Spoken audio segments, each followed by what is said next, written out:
এবং একটা বাড়ি করতে গেলে একটা ট্রাক ঢুকাতে হবে, রড সিমেন্ট এই ধরনের নানান জাতীয় জিনিস ঢুকাতে হবে। আমরা এসবগুলির থেকে সব কিছু বঞ্চিত আজকে দীর্ঘদিন যাব। আমাদের এই ভবিষ্যতের এই অভিযোগগুলি আপনারা সদৃষ্টি দেখে পত্রপত্রিকা আবার প্রশাসনের কাছে জানাবেন। আমাদের এইগুলি দেখলে আমাদের লজ্জা লাগে। অনেক প্রশাসনের লোকজন এদিকে চলাফেরা করে, তারা আমাকে দেখলে অবাক হয়ে যায়। কারণ 16 ডিসেম্বর 26 মার্চে বান্দরবানের সিনিয়র কর্মকর্তাকে নিয়ে আমরা বিজয় দিবস উৎসব করে ওখানে আমাদের পরিচিত হয়, কিন্তু এখানে আসলে সবাই অবাক হয়ে যায়। ঠিকাদারকে মানে বাধা সৃষ্টি করে এই লোডটা আমাদের করতে দেয় নাই। একে একে 2বার ক্যান্সেল করা হয়েছে। এই লোডটা ক্যান্সেল করে বালাঘাটের 1 নম্বর ওয়ার্ডে বিভিন্ন এলাকার মধ্যে করে দেওয়া হয়েছে। আমাদের লোডটা করিয়ে দেয় নাই। এখন বর্তমান পৌরসভার ভোট জিতেও প্রকল্প দেওয়া আছে এই লোডটার ব্যবহারে।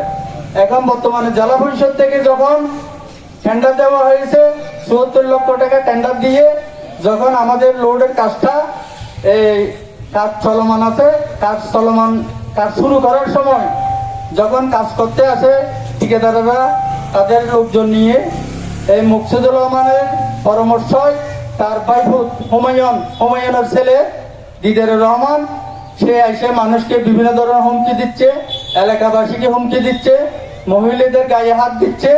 সে বারবার বাধা দিচ্ছে।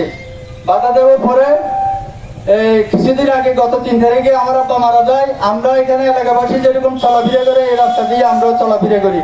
বারবার আমাদেরকে সে লোভে আমাদেরকে আক্রোশমূলক বিভিন্ন ধরনের আমাদেরকে হয়রানি করতে চায়। থানায় আমাদের বিরুদ্ধে মামলা দেয়, অভিযোগ দেয় আমরা 3 ভাইয়ের নামে। আমার কথা হলো, আমরা তো 3 ভাই এখানে চলাফেরা করি না। এখানে আজকে 200 পরিবার এই লোড দিয়ে চলাফেরা করে। আমাদের জন্য কেন থানায় অভিযোগ দেওয়া হলো? অভিযোগ দেওয়ার পরও ওখানে যারা নেতৃবৃন্দ ছিল তারা ওখানে কথাবার্তা বলে তারা এখানে জায়গার মধ্যে আসছিল। জায়গার মধ্যে এসে হুমায়ুনের ভাই মঞ্জু সাহেব উনি সহ ওনার ভাই ফুট সহ থাকে 12 ফুট দেবে না 11 ফুট দেবে, এরকম 2টা লট গাড়ি দিছিল লোড করার জন্য। আজকে আপনারা চন্দ্রকোনা লোড থেকে দেখেন পৌরসভা থেকে করা হয়েছে। এটা পাশে কত ফিট আছে, তাহলে এদিকে কত ফিট থাকবে, এরকম আগাগোড়া এটার সমানে